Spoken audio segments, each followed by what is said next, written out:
ஆண்டவருடைய ஆவி என்மேல் உள்ளது, ஏனெனில் அவர் எனக்கு அருள் பொழிவு செய்துள்ளார். ஏழைகளுக்கு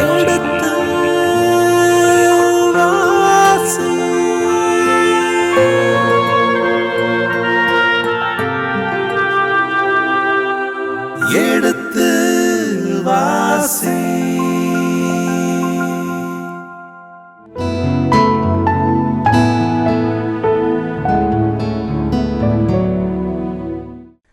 வணக்கம் இனிய இதயங்களே. எடுத்து வாசி நிகழ்ச்சியில் பருவம் 2 அரசர்கள் முதல் புத்தகத்திற்கான விவிலிய இறை வசனங்களுக்கு செவிமடுத்து கொண்டிருக்கின்றோம். கடந்த பகுதியின் தொடர்ச்சியை இன்று தொடர்கின்றோம். வாருங்கள், இந்த நிகழ்ச்சியை நமக்காக விளக்கங்களோடு தெளிவுபடுத்த இருக்கின்றவர் தந்தை ரேமன் ஜோசப் அவர்களை வரவேற்போம். வணக்கம் தந்தையே. வணக்கம்.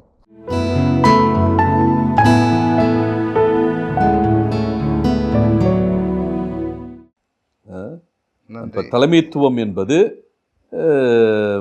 பெரியவர்களை நம்பித்தான் இருக்கணும் இல்லை. பெரியவர்கள் இந்த தலைவர்களை அவர்கள் இருக்கின்ற போதே சரியான நிலையில் உருவாக்க வேண்டும். அடுத்த தலைமுறை இது எனக்கு யோசுவாவை மோசே தான் வாழ்ந்த போதே தலைமை பொறுப்பு கொண்டு வந்தார். அதனால தான் மோசேயை மாபெரும் தலைவர் என்று சொல்வதற்கு காரணம், தான் சாவதற்கு முன்னாலே ஒரு தலைவனை உருவாக்கியவன் மோசே. அப்படி எவன் ஒருவன் தான் இறப்பதற்கு முன்னாலே ஒரு சரியான தலைவனை அடையாளம் காட்டுகின்றானோ, அப்படி அடையாளம் காட்டிவிட்டால் எந்த இயக்கத்திலும் குழப்பங்கள் வராது. தாவீது அந்த தவறை செய்து விட்டான். அவன் படுத்த படுக்கையில் இருக்கின்ற போது இதைத்தான் இவன் விரும்பினான் என்கிற சிந்தனை தான் இருக்கிறதே ஒழிய, உண்மையிலேயே அது தாவீது விரும்பினானா, தாவீது அதோனியாவை விரும்பினானா அல்லது சாலமோனை விரும்பினானா என்பதே ஒரு குழப்பம். ஏனென்றால் தாவீது யாருடைய கைக்குள் இருக்கிறான்? பெத்ஷெபாவுடைய கைக்குள் இருக்கிறான். அப்ப அவன் கைக்குள் இருக்கிற போது அவன் யாருக்கு சார்பாகத்தான் முடிவு எடுக்க முடியும்? தவிர்க்க முடியாது. தாவீது தான் சுதந்திரமாக இருக்கிற போதே ஒரு முடிவை எடுத்திருக்க வேண்டும். அந்த முடிவை எடுக்காதனுடைய அடிப்படையில் இப்பொழுது ஒரு குழப்பத்தில் ஒரு தெளிவு பிறக்கிறது. அந்த குழப்பத்தில் எப்போ தெளிவு பிறக்கும்னா, யாருடைய கை ஓங்குகிறதோ அவர்கள் தலைவர்களாக வருவார்கள். இயல்பாக வரக்கூடிய தலைவர்கள் அங்கே இருக்க மாட்டாங்க. வாய்ப்பு இல்லாமல் போய் யோசுவா இயல்பாக வந்த தலைவர் மோசேக்கு பிறகு. ஆனால் தாவீதுக்கு பிறகு இயல்பாக வந்த தலைவராக சாலமோனை சொல்ல முடியாது. ஒரு குழப்பத்தில் ஒரு தெளிவு பிறந்தது. அவர் கை ஓங்கியதால் ஒரு தெளிவு பிறந்திருக்கிறது. என்ற அடிப்படையில் தான் நாம சாலமோனுடைய தலைமைத்துவத்தை பார்க்க முடியும். அதோனியா வந்திருக்கலாம் கண்டிப்பாக. ஆனால் அதோனியாவில் அதோனியா வர இயலவில்லை. ஏனென்றால் குழப்பத்தில் யார் கை ஓங்குகிறதோ அவர்கள் வருகிறார். அந்த அடிப்படையில் சாலமோனுக்கு வாய்ப்பு கிடைத்திருக்கிறது. அதனால இது தாவீதுடைய வீழ்ச்சி என்று தான் சொல்ல வேண்டும். தாவீது பெரிய சாதித்து விட்டார் என்று நான் சொல்லவே மாட்டேன். தாவீது நல்லவர், அருமையான தலைவர். அவர் காலத்தில் வாழ்ந்த போது அவர் ஆலமரத்து நிழல் போல, ஆலமரம் போல வாழ்ந்தவர். ஆனால் அந்த ஆலமரம் வீழ்கிற போது அதனுடைய அடியிலே, அதன் நிழலிலே யாரையும் வளர விடாததுனால குழப்பம் ஏற்பட்டது. அந்த குழப்பத்தில் யார் கை ஓங்கியதோ அவர்கள் தலைவர்களாகிவிட்டார்கள். அப்படிதான் நம்ம இதை சிந்தித்து பார்க்க வேண்டியிருக்கிறது. நன்றி தந்தையே. துவக்கத்திலேயே அரசர்கள் முதல் புத்தகத்தில் முதல் அதிகாரத்தில் ஏற்படுகின்ற ஒவ்வொரு ஏற்றத்தாழ்வுகள் அழகாக 5 பிரிவுகளாக நீ சொன்னீங்க. தாவீதினுடைய முதுமை பருவம், அடுத்தது அதோனியாவுடைய அரசராக ஆவதற்கான நாடுதல், அடுத்தபடியாக சாலமோன் அரசனாக நாத்தானும் பெத்ஷெபாவும் எடுக்கிற முயற்சிகள், அடுத்தபடியாக சாலமோன் தாவீதால் அரசன் என்ற நிலையில் உயர்த்தப்படுவது, இறுதியாக அதோனியாவுடைய கனவு தவிடுபடியாகிறது என்ற ஒரு பதட்டத்தோடு இந்த முதல் அதிகாரம் நிறைவு பெறுகிறது. அழகாக நீங்கள் விளக்கங்களை கூறியதற்கு நன்றி தந்தையே. நன்றி. வணக்கம். அரசர்கள் ஆகமம் முதல் நூல் அதிகாரம் 1. தாவீது அரசர் முதுமை பருவம் அடைந்தார். அத்தள்ளாத வயதில் போர்வைகளால் அவரை போர்த்தியும் அவரால் குளிரை தாங்க இயலவில்லை. எனவே அவருடைய அலுவலர் அவரிடம், அரசே, எம் தலைவராகிய உமக்கென ஓர் இளம் கன்னிப்பெண்ணை தேடப்போகிறோம். அவள் அரசராகிய உமக்கு தாதியாக இருந்து பணிவிடை புரிவாள்.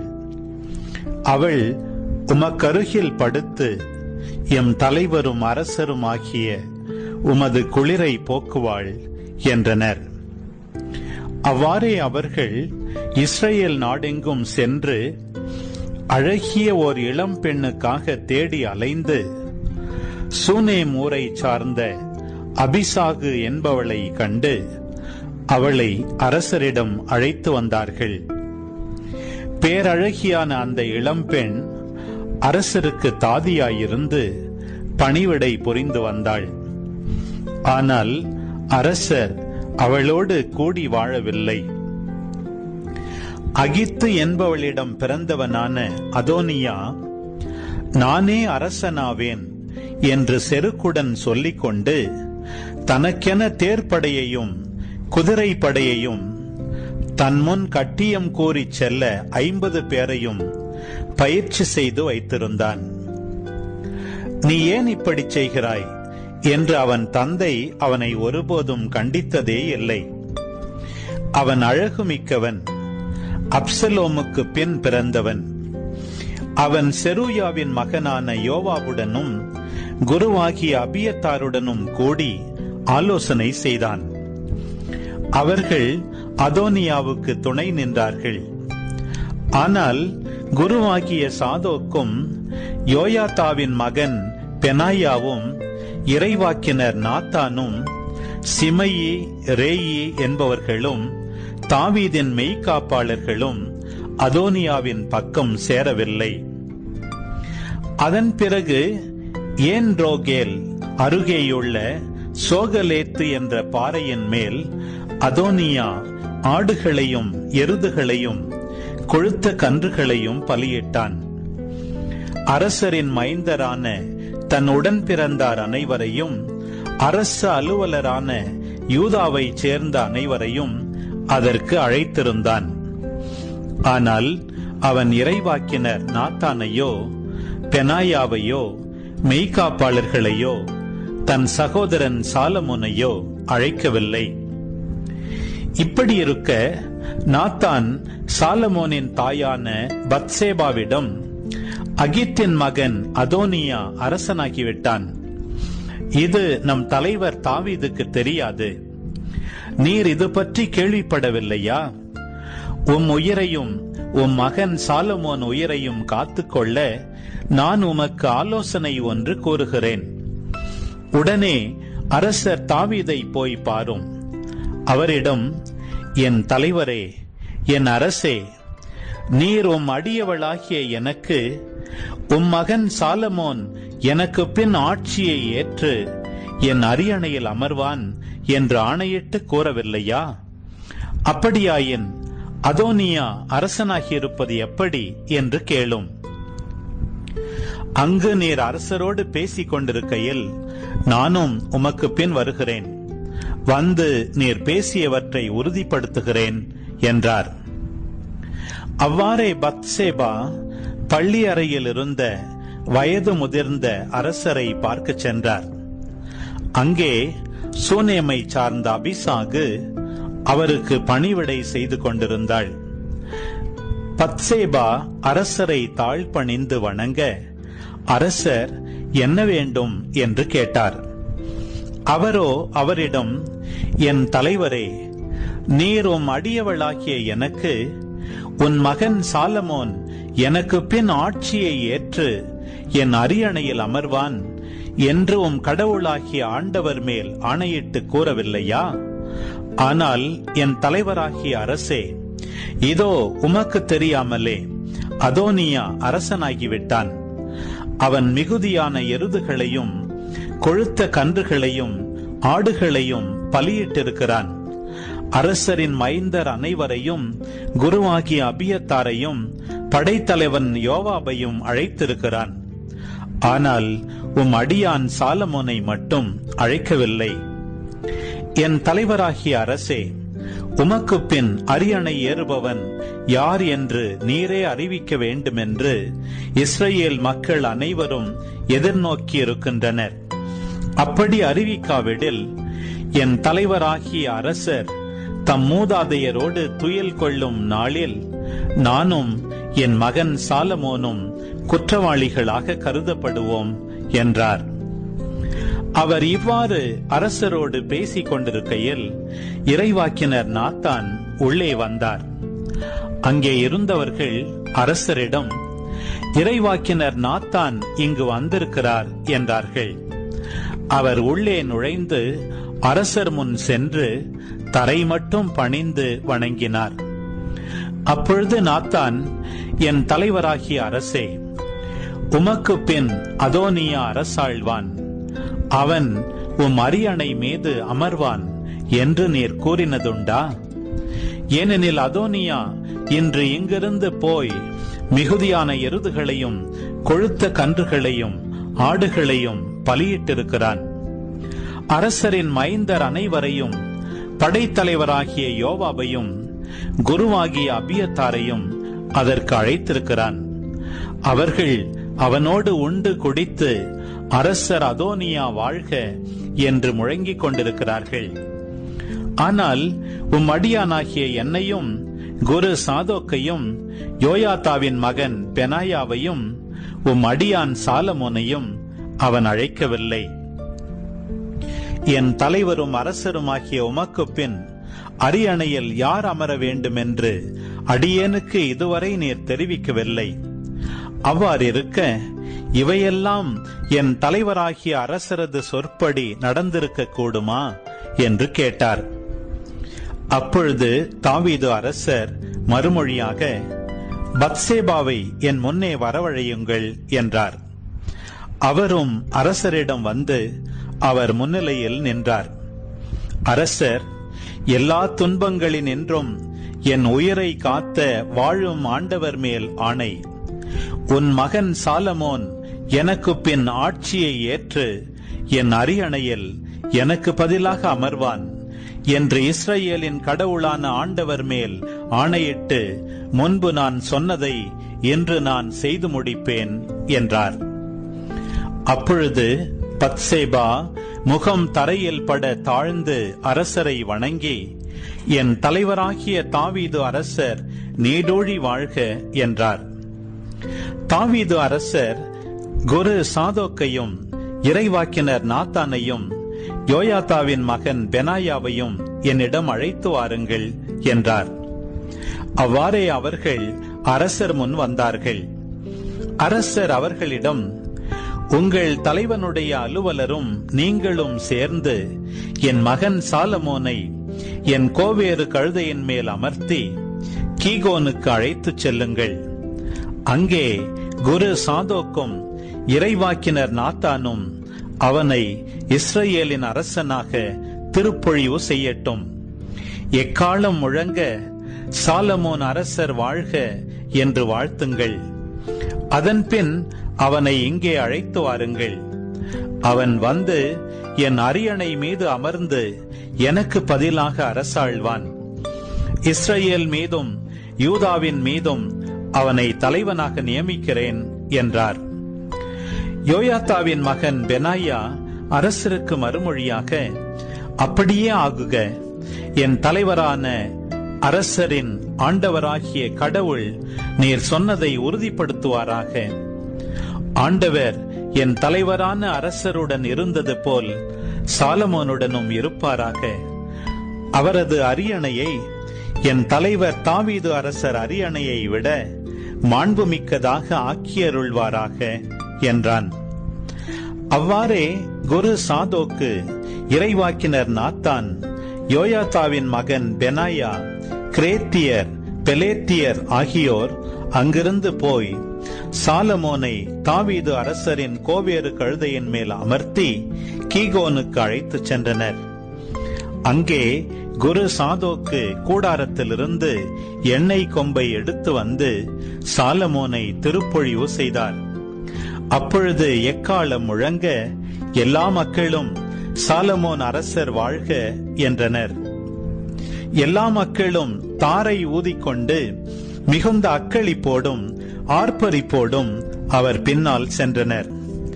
அவர்கள் எழுப்பிய பேரொலியால் நிலமே நடுங்கிற்று. அதோனியாவும் அவனோடிருந்த அனைத்து விருந்தினரும் உண்டு முடித்த வேளையில் இப்பேரொலி அவர்கள் காதுக்கு எட்டியது.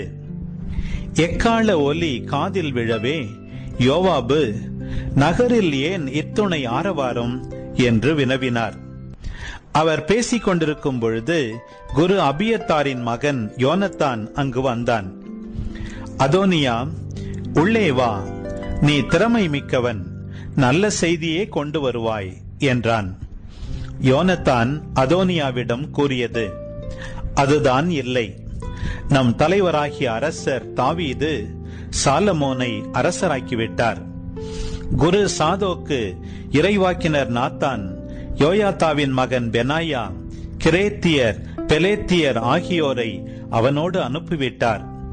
அவர்கள் அவனை அரசரின் கோவேறு கழுதை மேல் அமர்த்தினர். குரு சாதோக்கும் இறைவாக்கினர் நாத்தானும் அவனை கீகோனில் அரசனாக திருப்பொழிவு செய்துவிட்டனர். பிறகு அங்கிருந்து அக்களிப்போடு அவனை அழைத்து வந்துள்ளனர். எனவேதான் நகரில் இத்துணை ஆரவாரம். நீங்கள் கேட்டது அந்த இரைச்சல்தான். சாலமோனும் இப்பொழுது அரச அரியணை மீது அமர்ந்துள்ளான். மேலும் அரசரின் அலுவலர் நம் தலைவராகிய தாவீது அரசரிடம் வந்து, உம் கடவுள் உமது பெயரை விட சாலமோன் பெயரை சிறப்புடையதாய் ஆக்குவாராக, உமது அரியணையை விட அவரது அரியணையை மாண்புடையதாய் ஆக்குவாராக என்று வாழ்த்தினர். அரசரும் தம் படுக்கையில் வணங்கி தொழுது, இஸ்ரவேலின் கடவுளான ஆண்டவர் போற்றி, அவர் இன்று என் அரியணை மீது ஒருவனை அமர்த்தியுள்ளார், அதை நான் கண்குளிர கண்டேன் என்றார். உடனே அதோனியாவின் விருந்தினர் அனைவரும் அச்சமுற்று எழுந்து மூலைக்கு ஒருவராக ஓட்டம் பிடித்தனர். அதோனியா சாலமோனுக்கு அஞ்சி ஓடி பலிபீடத்தின் கொம்புகளை பற்றி கொண்டான். அப்பொழுது சாலமோனுக்கு இவ்வாறு தெரிவிக்கப்பட்டது, அதோனியா சாலமோன் அரசருக்கு அஞ்சி பலிபீடத்தின் கொம்புகளை பற்றி கொண்டிருக்கிறான். மேலும் அவன், அரசர் சாலமோன் என் அடியானாகிய உன்னை வாளால் கொல்ல மாட்டேன் என்று இன்றே ஆணையிட்டு கூறட்டும் என்று வேண்டுகிறான். சாலமோனும் அவன் ஒழுங்கான முறையில் நடந்து கொண்டால் அவன் தலைமுடி ஒன்று கூட தரையில் விழாது. ஆனால் அவனிடம் வஞ்சனை எதுவும் காணப்பட்டால் அவன் சாக வேண்டும் என்று பதிலளித்தார். எனவே சாலமோன் அரசர் ஆள் அனுப்பி பலிபீடத்திலிருந்து அவனை இழுத்து கொண்டு வரச் செய்தார். அவனும் வந்து சாலமோன் அரசர் முன் வீழ்ந்து வணங்கினான். சாலமோன் அவனிடம், நீ உன் வீட்டுக்கு போகலாம் என்றார்.